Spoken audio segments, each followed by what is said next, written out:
Hello everyone, JCB Stoffer here. Welcome to a new video. This is going to be on how to make a Great Lakes ship. I have my TB Duelith here for reference on how big my ship's going to be. So I have the stern here, and this is going to be the bow, and every ship I make will start off as like a box like this. So if I'm making a big ship, I'll get two of these boxes, put them on their side like this, and I'll attach them, and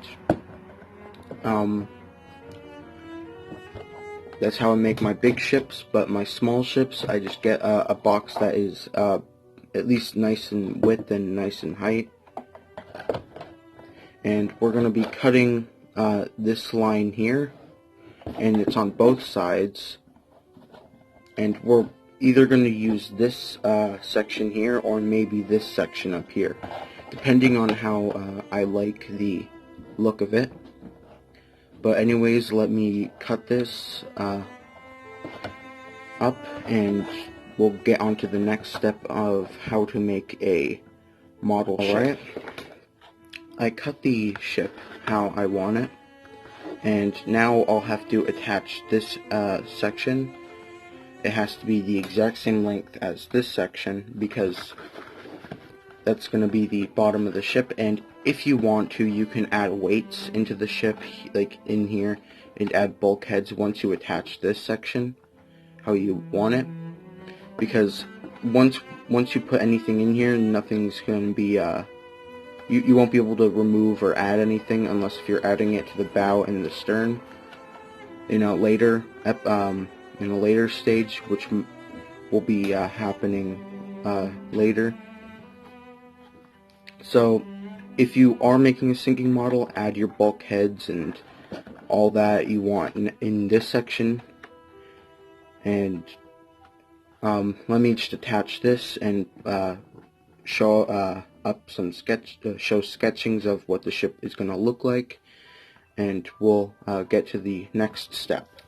Alright, I have just glued in the wall here, and I use this glue. I would use glue stick, but I don't have my glue stick working right now, and I'm using the cord that I usually use my glue stick on to film this video. But if you have a glue stick, I would highly recommend you reinforcing the insides, which I might do on each end, because this is going to be either a sinking model if I don't like this one, because this ship here is either going to replace the Duelith, or the Duelith might stay and this is just going to be a sinking model, because I want to make a sinking video.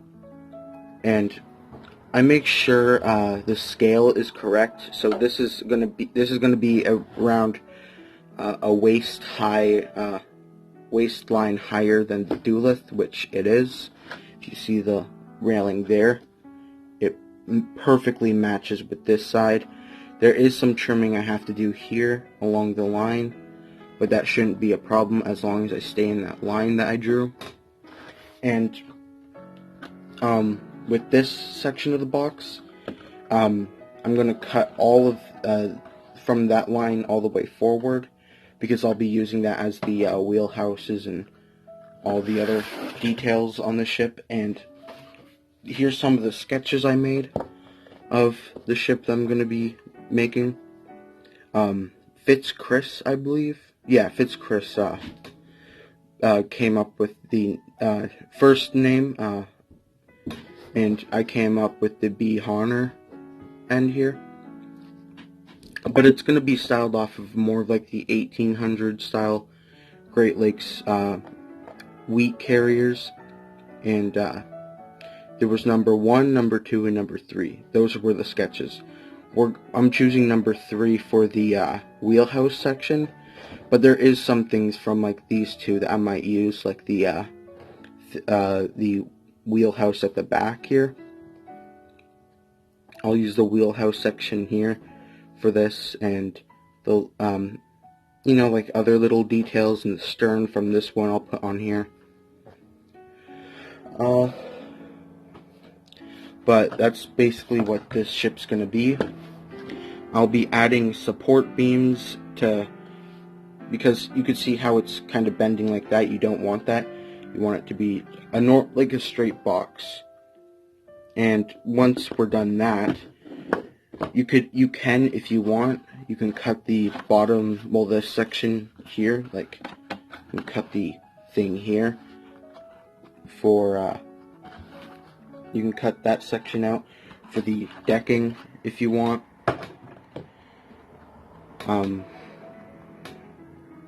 But there's that. It will be, I believe, I'm not good with scales, so I believe it will be around, if it was a real life ship, it'd be around 10, 20, or 30 feet bigger than the Duelith. It looks smaller in comparison, because you can see the front of the bow here, and you can see how big the stern is compared to here. But I plan on making a nicer curved stern, which will take a bit more room. And the bow will be the same as the Duelith, so it'll be like, kind of like that. But it'll be against the line there. So, just by that whole section, it'll be way bigger. But if you are making a sinking model, add your weights and bulkheads here, because once you glue the top deck in, you can't really get into it unless if you're making a top deck, like a removable top deck type thing, like adding holes to the cargo hatches, which I probably might add one hole into one of the cargo hatches, just for detail. When it sinks, it'll just pop off or collapse inwards, which will be cool. But I will end this video here, and in a later video I will show progress of the updates that I'll add, and suggest like the paint, the hull. I know I'm going to keep the hull like this black on this one, but I might add like a different type of shade, like it could be a grayish color, or more of but look for an 1800s color, because I want to keep all of my ships that I make kind of historically accurate. So suggest like a 1800s Great Lakes steamer hull color, and I will list some of them down, and also give me a funnel color idea.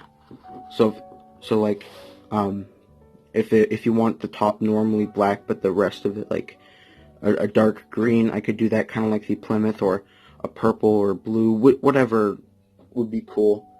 But I would have to make some more colors. But I would like to keep it as historically accurate as possible. Like maybe like completely red but with white stripes with the normal black on top, something like that. But I'm going to end this video here. I hope you guys enjoy. I will be making another video on how to add bulkheads if you're putting bulkheads into the ship, which I will be, because this will be a sinking model for a later video. And I will see you guys in the next video. Bye bye. Please like and subscribe. And if you want to find this video, I will have it in the comments down below.